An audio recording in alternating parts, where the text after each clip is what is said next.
একটা কথা আছে, জীবন সুন্দর যদি শখের পুরুষটা হয় তোমার মনের মতন। মা বাবার পরে সব থেকে বেশি খেয়াল তোমার যে রাখে, সব থেকে আপন যে সব থেকে বেশি বাসে, সে হলো তোমার ওই শখের পুরুষটি। শুভ সকাল, কেমন আছো তোমরা? আশা করি ভালো আছো, আর আমিও ভালো আছি।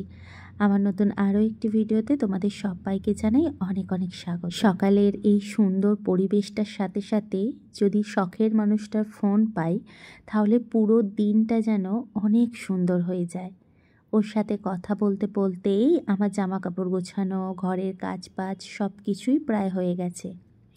আজকে গোছকাজ করব এই ঝুড়িটা এত পরিমাণ বাজে হয়ে রয়েছে যে এটাকে ভালো করে যদি গুছিয়ে না রাখি তাহলে সমস্যা আমাকে পড়তে হবে। তাই এই সমস্যার সমাধান করতে এখন আমি বসে পড়েছি। বাড়িতে আসতে আর হাতে গোনা কয়দিন বাকি, আর তার মধ্যে আনন্দ, ঘর গুছানো, কাজকর্ম সবের মধ্যে দিয়ে বেশ মনটা ভালো লাগছে। ওই যে পাশের মানুষটা যদি পাশে থাকে তাহলে জীবনের সব কিছু মুহূর্তটাই সুন্দর লাগে। শ্বশুর বাড়িতে যখন একটা মেয়ে থাকে, সবার আগে তার শ্বশুর শাশুড়ির থেকেও আগে যাকে লাগে সেটা হচ্ছে স্বামী। কথায় আছে, স্বামী ভালো তো সব ভালো, আর স্বামী খারাপ হলে একটা মেয়ের সব থেকে বেশি কপাল পোড়া বলা হয়। আসলেই সেটা সত্যি হয়তো, কারণ আমরা শ্বশুর শাশুড়ি বলো, দেওর বলো, ভাসুর বলো, তাদের সাথে তো সারা জীবন আমরা থাকবো না। যার সঙ্গে থাকবো সেটা হলো নিজের স্বামী। সামনেই তো মহারাজ বাড়ি ফিরছে, তো সেই জন্যই টুকিটাকি বাজারের পর্ব চলছে। 2 ব্যাগ বাজার নিয়ে বাড়ি ফিরতে কী যে পরিমাণ কষ্ট হচ্ছিল। আর আজকে আমি ফ্রিজটাকে পরিষ্কার করব। বাড়িতে এসে ফ্রিজ খুলে যদি দেখে ফ্রিজেরই যাচ্ছে তাই অবস্থা, তাহলে আমাকে বারবার করে জিজ্ঞেস করবে আমি কি ফ্রিজটাও ঠিক করে পরিষ্কার করিনি। তাই ফ্রিজ পরিষ্কার করে এখন বসে পড়েছি বাজারের ব্যাগ খুলতে। বাজার বলতে গ্রসারির বেশ কিছু জিনিস যেগুলো খেতে পছন্দ করে, যেগুলো ওরা হাতের কাছে রাখলে আমার জন্য সুবিধে হয়, সেই সমস্তই জিনিস।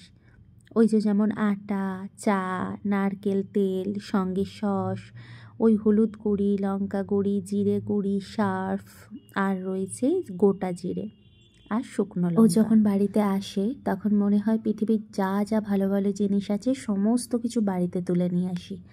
ও যেটাই খেতে চাইবে, যেটাই খুঁজবে সেটাই যেন ওকে দিতে পারি। আসলে ও যখন ক্যাম্পে থাকে সেই রকমভাবে তো বাইরের খাবার খায় না, আর ও মাছ মাংস যে খায় সেটা শুধুমাত্র বাড়িরই খায়। বাইরে কিন্তু মাছ বলো, মাংস বলো বা ডিম বলো ওসব খায় না। কারণ ওর যেটা মনে হয় সেটা হলো মাছ মাংস ডিম একমাত্র আমরা বাড়ির মানুষেরাই সুন্দরভাবে ভাজতে পারি বা ধুতে পারি।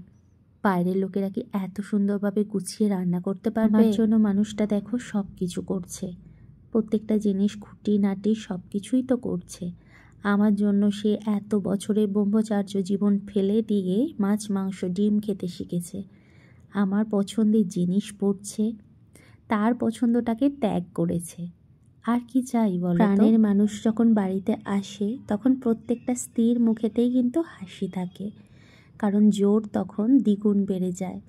যখন একা থাকি 5 জন 5টা কথা বললে উত্তর দিতে পারবো না, কিন্তু যখন ও পাশে থাকে তখন মনে হয় গোটা দুনিয়া আমার হাতের মুঠোয়। এখন প্রায় বেলা 1:30টার মতো বাজে, আর আমি পুজো করা কমপ্লিট হয়ে গেছে। ঘরের যেমন সুন্দরভাবে পরিপাটি করে গুছিয়ে রাখতে পছন্দ করি, তেমন ঠাকুরকে যত্ন করে খেতে দিতে, রান্না বান্না করতেও আমি ভীষণ ভালোবাসি। বিশেষ করে আমার হবি হচ্ছে রান্না করতে যাওয়া। আমার ছোটোবেলার একটা শখ তোমাদের সাথে শেয়ার করি। আমি যখন ক্লাস 7-8-এ পড়তাম, যখন স্কুল লাইফে ছিলাম, তখন আমার এক বান্ধবী ছিল, আর বান্ধবীর নাম ছিল সোমা। তখন আমাদের ইচ্ছে ছিল আমরা বড় হয়ে হয় হব এয়ার হোস্টেস, আর না হলে হব আমরা হোটেল ম্যানেজমেন্টে। এই দুটোর এত ইচ্ছে ছিল, কিন্তু দুটোর কোনোটাই হতে পারেনি। অবশেষে সংসারেই আসতে হলো। কিছু সময়টা, কিছু পারিবারিক, কিছু মানসিক, আর কিছুটা নিজের ভুলের জন্য জীবনের অনেক কিছু লস করেছি। পুনরায় যদি আমি কখনো জীবন ফিরে পেতে পারি, তাহলে আমি একটা কথাই বলবো, হয় আমি এয়ার হোস্টেস হব, আর নয় আমি হোটেল ম্যানেজমেন্ট করব। কারণ রান্না করতে আমি ভীষণ ভালোবাসি। প্রত্যেক দেশের বলো বা বাইরের বিদেশের বলো, রান্না আমার শেখার অনেক আগ্রহ। কিন্তু ওই যে সময় পরিস্থিতি সব কিছুই আমাকে আজকে হারিয়ে এই জায়গায় দাঁড় করিয়েছে। তবে এই জায়গাটাও খারাপ না, ভগবান যেটা করে সেটা মঙ্গলের জন্যই করে। এই যে যেমন ধরো আমি সুখে আছি, একা আছি, নিজের সংসারে নিজের রানীর মতো আছি, আর আমার বর আমার ওপর কোনো জোর খাটায় না, কিছুই বলে না। এটা তো একতরফ একটা সুখই। চাকরি বাকরি করলে আর তারপর বিয়ে করলে কি এতটা সুখ পেতাম? আমার হাজব্যান্ডকেই কি আমি পেতাম? হয়তো অন্য কেউ আসতো, কিন্তু জীবনটা তখন হয়তো অন্য রকম হতো। কিন্তু এখন জীবনটা যতই একাকিত্বের মধ্যে দিয়ে কাটুক না, তবুও কিন্তু আমি সর্বসুখে সুখী রয়েছি। এই ভালো থাকা দেখে আমার যারা ভালো চায় তারাও তো অনেক ভালো পাচ্ছে না, তারাও তো অনেক ভালো থাকছে। আমার হাসি মুখ দেখে তাদেরও তো আনন্দ হচ্ছে। বকর বকর করতে করতে সব কাজকর্ম করে খেতে বসে পড়েছি। আর এই টমেটো পোড়াটা দিয়ে পেঁয়াজ আর লঙ্কা মেখে কখনো খেয়ে দেখো, অসাধারণ লাগে। ওই টমেটো চাটনির থেকে এটা খেতে কিন্তু অনেক সুন্দর লাগে। তোমরা চাইলে এতে আলু দিতে পারো, বেগুন দিতে পারো, শীতের শিম দিতে পারো। তবে আজ কিন্তু আমার শুধুই টমেটো মাখা খেতে ইচ্ছে করেছে, তাই আজকে আমি এমনভাবেই মাখছি। জানো, আমার পিঠে খেতে খুব ভালো লাগে, বিশেষ করে পাটিসাপটা পিঠে খেতে। আর তোমাদের দাদাভাই তো পাটিসাপটা পিঠে কখনো খাইনি। ফার্স্ট টাইম যখন আমি বানিয়েছিলাম তখন খেয়েও বলেছিল খুবই নাকি সুন্দর খেতে। এবারে ও যখন ছুটিতে আসবে খুব ইচ্ছা আছে ওকে পাটিসাপটা পিঠে করে খাওয়ানোর।